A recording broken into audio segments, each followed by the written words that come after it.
So just welcome to you all, and as I understand you're here from the very special ward of Riccarton Wigram, what we will do is start with the items that are of most interest to you so that you don't have to listen to, despite the fact that you'll find it amazingly entertaining, the entire rest of the residential chapter. Is that okay with you, Brigitte? Yes, Madam Chair. Yeah. You'll find that the medium density areas are the first.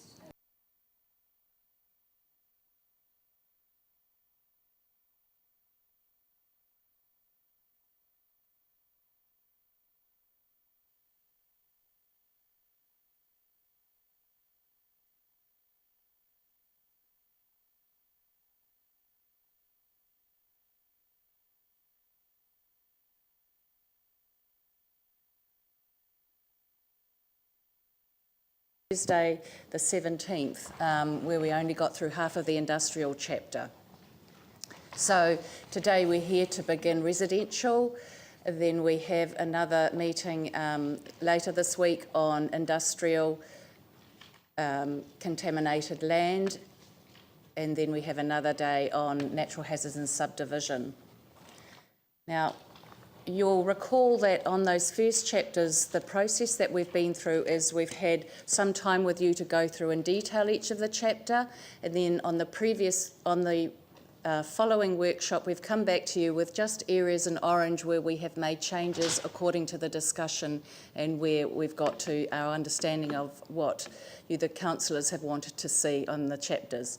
So we still need to do that for at least 4 more chapters.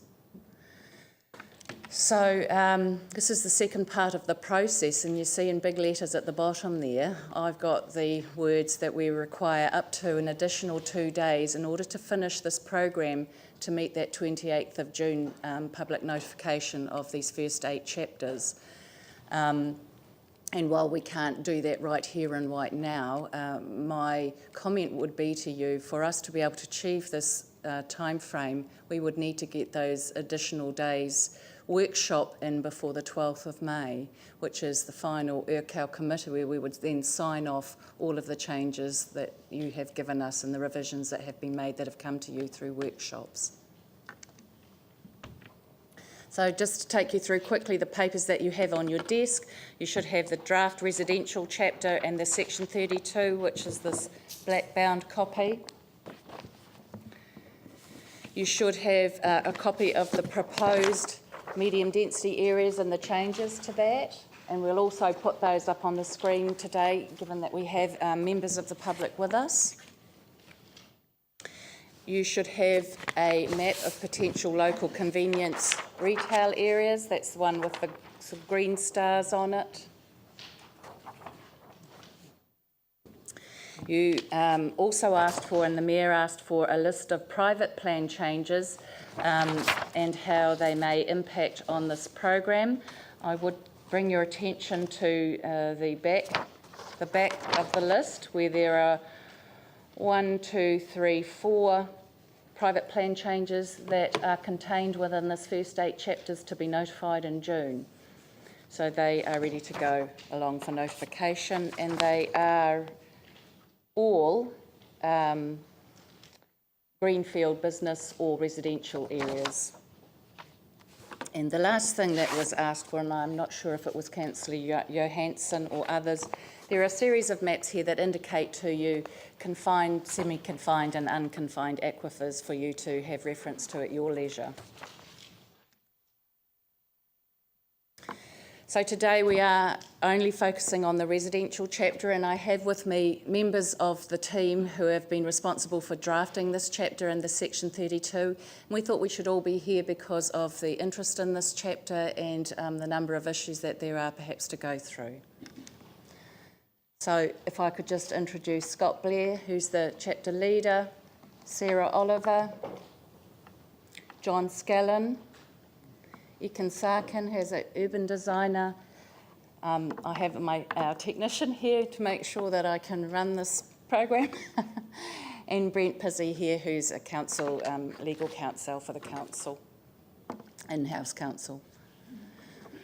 So at this point, these are the These are the significant issues that have been raised through public engagement process and also through CJOB comments and various other comments. We thought we'd start with the residential medium areas, and John Skillen's going to talk to this, and we'll talk through each of the maps. Now, unfortunately, the system is quite slow, so it may take some time to get some of the maps up on the screen, but we do have them here. So, John, over to you. Thank you. Before I get into the maps, it might be quite useful just to give a bit of context as to why we have looked at intensification options around key activity centres and large neighbourhood centres. There's a bit of a history to this, and we're trying to be consistent to the work that's gone previously in the strategic directions that have been set previously. It goes right back to 2006, 2007 in the urban development strategy.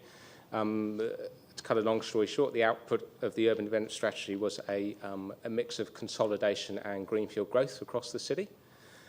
Through various developments, including the land use recovery plan, that strategic direction has been pretty much retained, and we're still looking at a balance of greenfield growth in the city and intensification.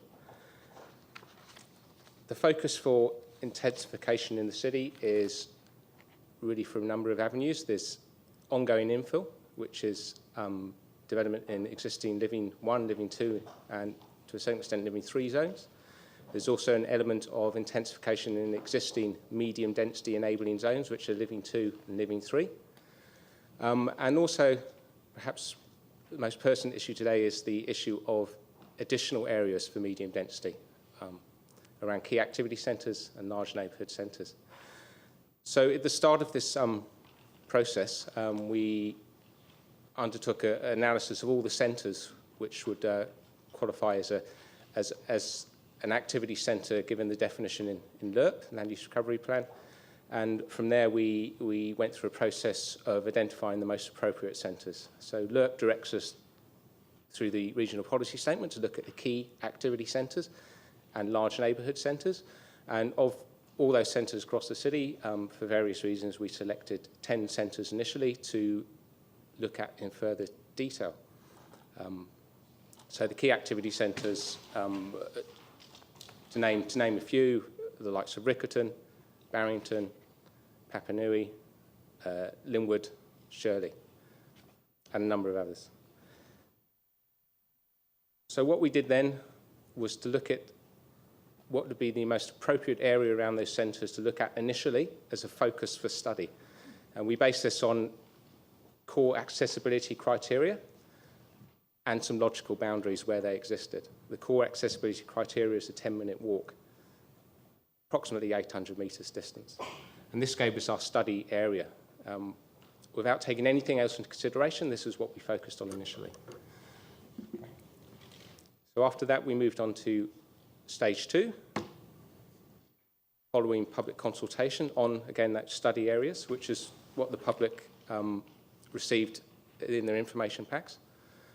And then we focused on looking at issues of supply and infrastructure details, urban design issues, more logical boundaries within those areas to reduce the area around each of those centres down to what we thought was most appropriate to meet the demand for intensification. So this is where we've got to today, and we'll be presenting shortly some maps that show the outcome of that stage 2 of our assessment. Okay, so perhaps if we can get right into that. Riccarton.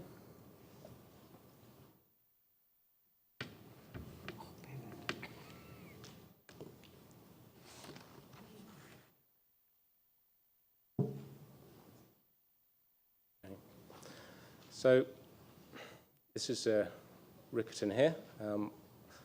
Apologies to the members of the public. I'm not sure how clear this will be for you, but I'll try and talk you through it as best I can.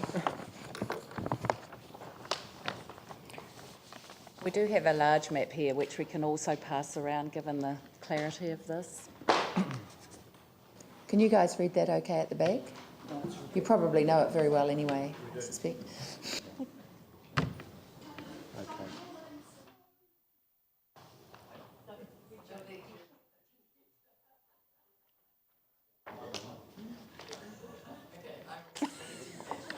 Yeah. It could, but I don't know how to.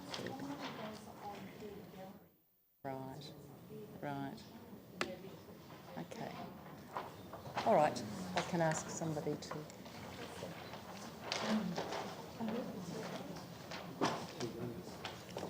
Can you ring up Susan Rachel Brown? Well, perhaps if I can talk to this as best I can. I think most people will be familiar with the maps that went out for the public consultation. As a starting point, the Riccarton area is somewhat different from the other key activity centres in that it already has a large block of existing Living 3 medium density land to the south of the Riccarton Mall and commercial area. And then we looked at accessibility around there, sort of taking it out. There's some logical boundaries. There's a special amenity area to the west, which gives you one logical boundary to the west. And heading north, you meet the river and school, etc., which provides some more logical boundaries. Okay, in assessing the Riccarton area, one issue that came up first was supply, taking into account the existing Living 3 medium density area to the south. And then we looked at some of the issues to the north of Riccarton Road in particular, where some infrastructure issues have been raised, and also issues around the pressure on parking in the area caused by Riccarton Mall. The upshot of that is, which you'll see the hashed area there, is we've decided to remove this area from potential residential medium density. What you'll see on this map here is this block here. We did initially, this is the block on Bradshaw Terrace, either side of Bradshaw Terrace.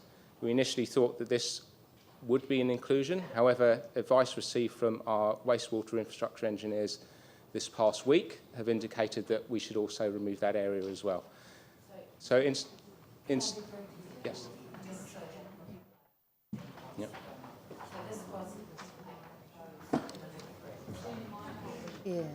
This was a proposed Living 3 zone in what went out for the very beginning consultation. A proposed medium density Medium zone, density. which is similarly equivalent to current Living 3, yes. Okay, and your current proposal is that it stays pretty much as it is? No.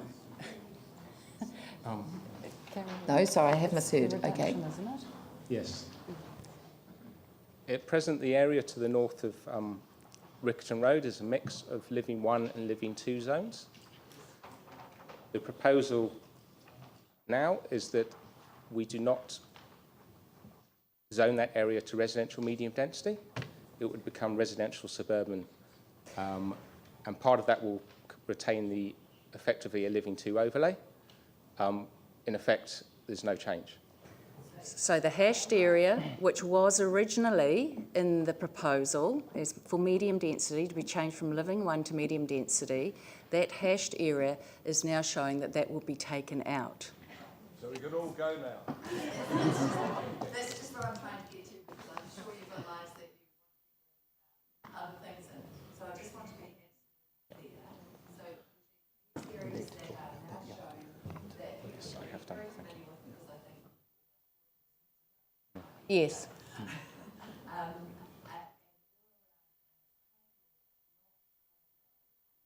That's correct. Stays pretty much. That's right. It doesn't become medium density. It does not become medium density. The area that is hashed with the orange lines. And I would just like to...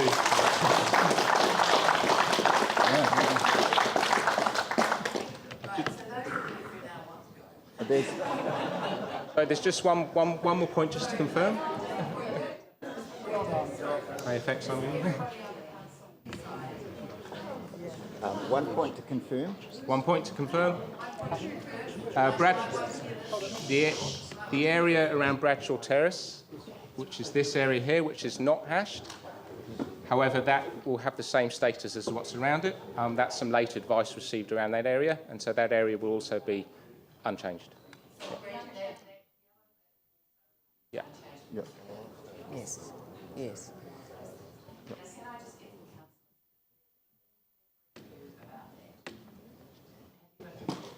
I just want to be really clear about what's the changes. So my understanding is we've got a residential medium density and then a suburban residential density. But there was talk about some areas being L1 and some areas being L2. When you take out the residential medium density, do you, basically we've got rid of L1 and L2. So what's it going back to? Is L1 going back to L2 or is L2 going back to L1? Can you come over here and speak in the microphone, please? And just while Scott's coming back to the microphone, just to make it clear also to the public that these are changes that are being recommended to the draft that will go to the Minister. These are not changes that are finalised. This whole chapter, as will the existing 8 priority chapters, go out for notification for submissions and further submissions. Understand that, but I have actually spoken to the Minister about this one as well, so I'm reasonably confident on this one. The existing Living 1 and Living 2 zones have been combined together into what we've called the residential suburban zone. Now, the existing Living 2 zones that have not been, that we're not recommending be upzoned or have an increase in density to Living 3 density, are shown as what we call a density overlay within the residential medium density zone. And in other words, you might call it a Living 2 zone by another name. It's not actually a Living 2 zone, it's just we've shown it as an area where slightly higher density applies. Now, those rules already exist. But there are some Living 2 areas that are within the areas that we're recommending to be rezoned or upzoned to the higher density that will go straight from the Living 2 into the residential medium density zone.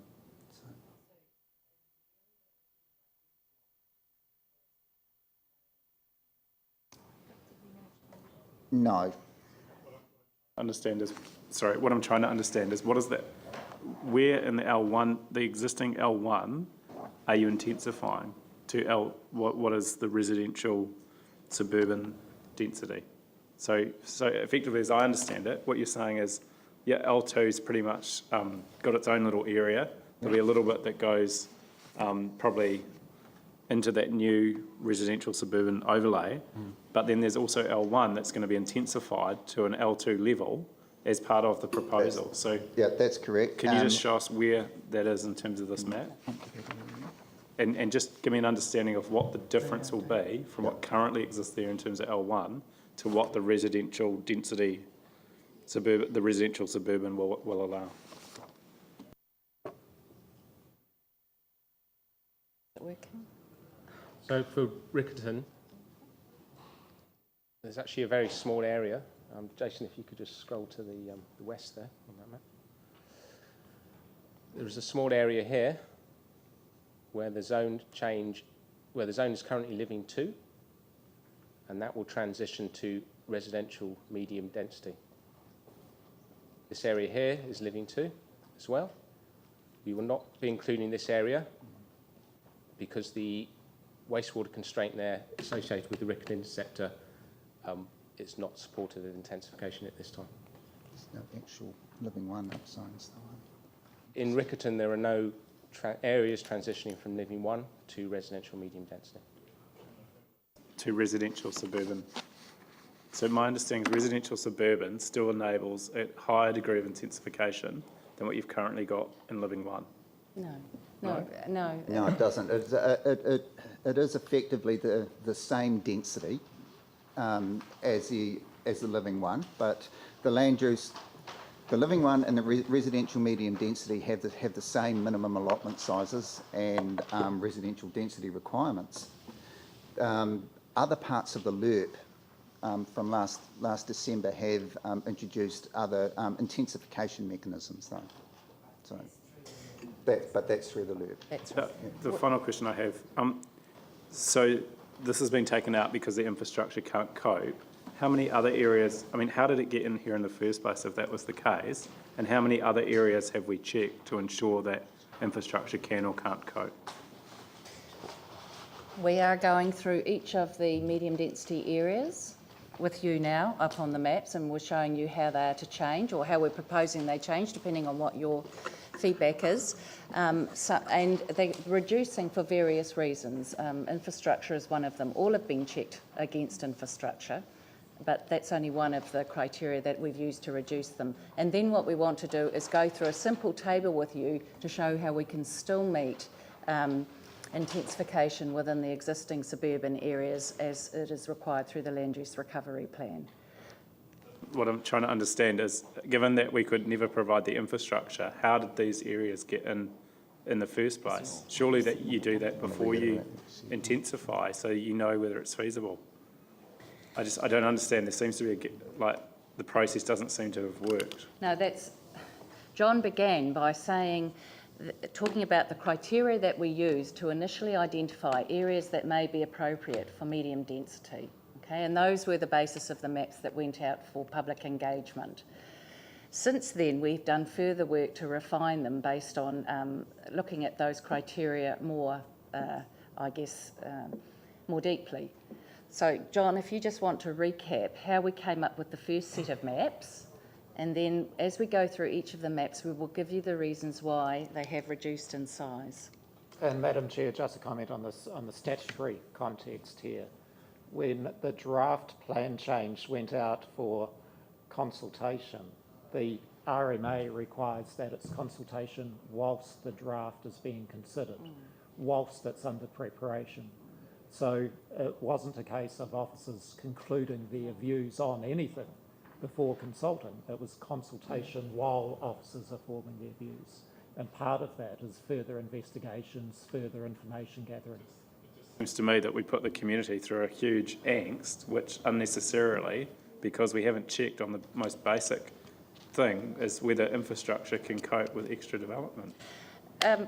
I can see how you might consider that, but we also have requirements under the Land Use Recovery Plan and Chapter 6 of the RPS for us to do this exercise. So we did do that at a high level, so be it, as we were required to. Since then we've gone through public engagement, but also we have gone through further refinement. And that's why we're coming back to you today with each of these maps to go through. Okay, so can I just be very clear that there's no problem with any of the councillors from the suggestion from the staff that these more intense zonings come off, so that we can allow the good people of Riccarton to go home and pursue their lives, and that we can move on to the next area. We fine with that? You are happy, Jimmy? Yeah. Staff, can you clarify with us regarding to the Monaville East and Marta Street East, Double Street, Isle Street, still keep the currently the zone, no any change, am I right? Right hand, the top corner, right hand corner. Top writing, this one. That's also correct. no change? Yeah, no change. Okay, thank you.